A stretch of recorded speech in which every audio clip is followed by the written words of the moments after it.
Donald Trump felt so bad when he saw a veteran who fought for America for 12 years, now living on the streets that he couldn't just walk away. It was a cold, gray November day in Chicago. The streets were crowded with people hurrying along Michigan Avenue, and the cars seemed to be in a constant rush. Donald Trump, his long black coat wrapped tightly against the biting wind, moved with purpose through the crowd. He had seen it all, the crowds, the city's busy pace, but today felt different. Something about this moment didn't sit right. He couldn't quite place it, but he knew it was more than just another ordinary day. As he walked, his eyes locked onto something or someone that made him stop in his tracks. At the corner of a building, huddled against the chill, stood a woman. Her clothes were worn, her frame thin and frail, and she shivered from the cold. In front of her was a cardboard sign with shaky handwriting that read, "Veteran in need. Please help." The world around him kept moving. People brushed past her without a second glance, but Trump couldn't move on. He felt a strange pull in his chest, a heavy weight settling on him. Who was she? His thoughts raced. How did she end up here, on the street corner, in the middle of Chicago? He could have walked away. He could have kept going, pretending he hadn't seen her. But for some reason, he couldn't. His feet moved toward her, each step heavier than the last, as the rest of the crowd continued to rush past them. Kneeling down beside her, he broke the silence. "Ma'am, what's your name?" The woman looked up at him, surprise and distrust flashing in her eyes. She hesitated before answering. Teresa Hensley." Trump's gaze softened. "Are you a veteran?" Her voice was barely above a whisper. "Yes, sir. 12 years. Got injured overseas. Everything fell apart after that." Trump paused, his mind racing. 12 years. Injured. And now this? The weight of her words hung in the air, and he couldn't ignore it. He had to know more. "Why are you here? Do you have anywhere to stay?" he asked, though he already had a sinking feeling about the answer. Teresa turned her head away, her voice small. "Lost my home months ago. Couldn't keep up with rent. Trying to get back on my feet, but it's not easy." Trump felt a deep sense of frustration building inside him. This wasn't right. Not for someone who had served this country. He couldn't just walk away. Not this time. He pulled out his phone. "Don't go anywhere, Teresa. We're gonna fix this." With swift fingers, he dialed Margaret, his longtime assistant. "Margaret, I need a room at the nearest hotel. Get a doctor, too. We need to act fast." Within seconds, Margaret responded. "On it, Mr. Trump." Trump turned back to Teresa. "Help is on the way. But first, let's get you warm." He stepped over to the nearby food cart, buying a hot bowl of soup and a sandwich. As he handed them to her, Teresa's shaking hand slowly steadied, and she took them, her eyes filled with a mixture of gratitude and disbelief. She began to eat, and as she did, the floodgates opened. She spoke about her time in the military, the friends she'd lost, and the struggles she faced after returning home. Life had been harsh, but tonight, something felt different. Tonight, change was coming. Moments later, a black SUV appeared, and the driver stepped out. "Let's get you somewhere safe," Trump said, motioning for her to follow. But Teresa hesitated. "Mr. Trump, why are you doing this? You don't even know me." Trump's eyes locked onto hers, his voice steady. "Because someone should have done it a long time ago." And with that, the SUV drove off into the Chicago night. But this was just the beginning.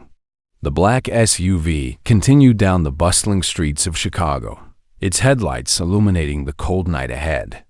Teresa sat silently, her thoughts swirling.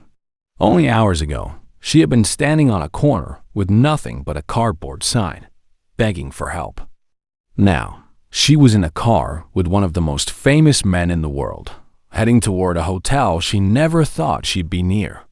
The shift was almost too much to comprehend. Trump sat across from her, calm and composed. His eyes, however, betrayed a certain level of compassion. He was a man of action, a man who couldn't simply walk past someone in need. Teresa couldn't help but wonder, why me? As the SUV came to a stop in front of a luxury hotel, Teresa gazed up at the towering building. It was a far cry from the cold sidewalk she had stood on just a short while ago. She had always imagined wealth and luxury as distant dreams, something only for the fortunate. But tonight, it was hers, even if just for a moment. Trump led her into the hotel, and the staff immediately jumped into action. Teresa was ushered into the elevator, her legs shaking as she tried to grasp what was happening. The interior of the hotel was grand gleaming marble floors, high ceilings, and lights that seemed to sparkle. It felt like something out of a movie. Was this really her life? The elevator doors opened, and Teresa was led to a suite on the top floor. A room so pristine and luxurious, she could hardly believe it. The warmth in the air was a stark contrast to the biting cold she had endured outside. A hot bath awaited her, as well as a clean bed. Everything was prepared for her to rest, to recover. Trump stood in the doorway for a moment, his voice calm and reassuring. "Take your time, Teresa. You deserve this." As she stood in the room, taking it all in, she felt a wave of gratitude wash over her. This wasn't just about a place to stay. It was about dignity, about restoring the sense of worth she had lost over the years. Trump wasn't just offering her a warm bed. He was offering her hope. A doctor arrived soon after, checking her health and making sure she was physically all right. It was clear that Trump wasn't leaving any detail unaddressed. He wasn't just offering a temporary solution. This was going to be a real chance for change. Meanwhile, Margaret, Trump's trusted assistant, had been working behind the scenes. She had already contacted a nonprofit organization, Veterans United Support Services, and they were ready to help Teresa with more than just shelter. They were going to provide her with the support she needed to get back on her feet. In no time, a woman named Lisa from the organization entered the room. She sat down beside Teresa, her voice steady and comforting. "You're not alone anymore," Lisa said. "We'll help you find housing, job training, medical care, all the things you need to build your future." Teresa's heart skipped a beat. She had never imagined that anyone would offer her such a comprehensive plan. She had been alone for so long, struggling to survive each day. But now she had options, real options. For the first time in a long while, she began to feel like her life was worth something again. Tears welled up in her eyes as she looked at Lisa. "I didn't think anyone cared," she whispered. Lisa's smile was warm but determined. "We care, and we're going to help you rebuild." Trump's foundation had agreed to cover Teresa's expenses for an entire year, housing, food, medical care. It was more than she had ever hoped for, but more importantly, it was a lifeline, a second chance.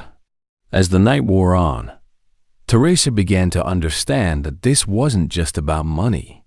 It was about dignity, about respect, about giving someone a chance to be who they were meant to be. And it was all happening for her. The morning light filtered through the blinds, and Teresa opened her eyes.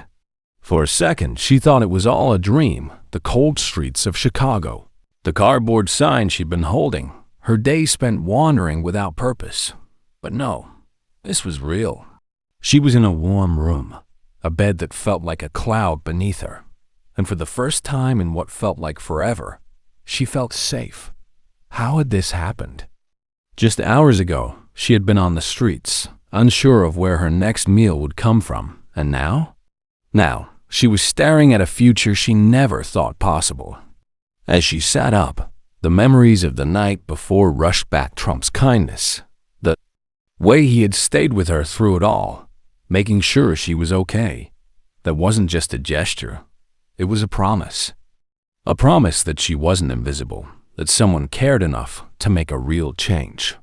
Teresa couldn't remember the last time someone had shown her that kind of compassion, and she knew in her heart that this was a turning point in her life.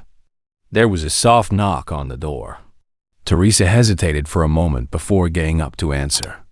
When she opened it, there was Lisa, the representative from the veterans group, with a warm smile and a stack of papers in her hands.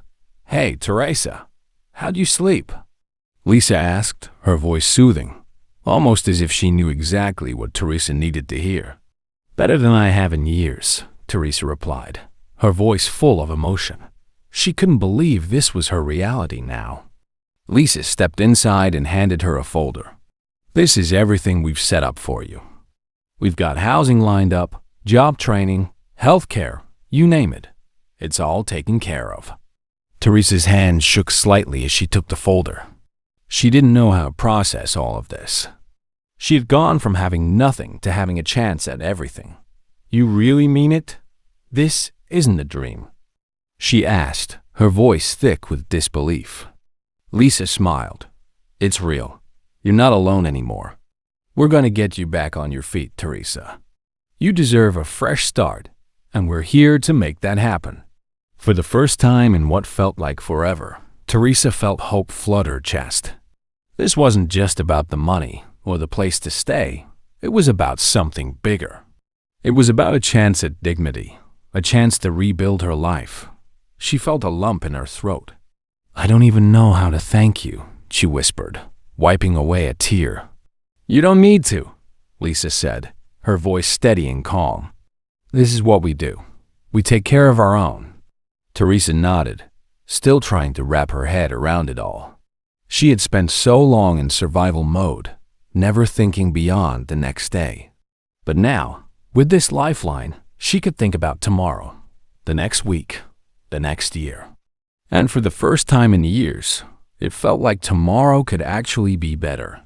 Later that day, a black SUV pulled up outside, ready to take Teresa to her new life.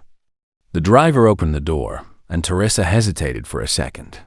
She was overwhelmed, but she knew this was it. She wasn't going back to the streets. "Ready?" the driver asked, and she nodded, a mix of excitement and fear racing through her. As the SUV drove off into the city, Teresa looked out the window, wondering what the future would hold. But one thing was for sure, whatever came next, she wouldn't face it alone. Trump's foundation had given her the chance she never thought she'd get. Now, it was up to her to make the most of it. And maybe, just maybe, she would one day pay it forward. If this story touched your heart, take a moment to reflect on your own faith and share it with someone who might need it today. And don't forget to subscribe to our channel for more stories that inspire, challenge, and bring us closer together.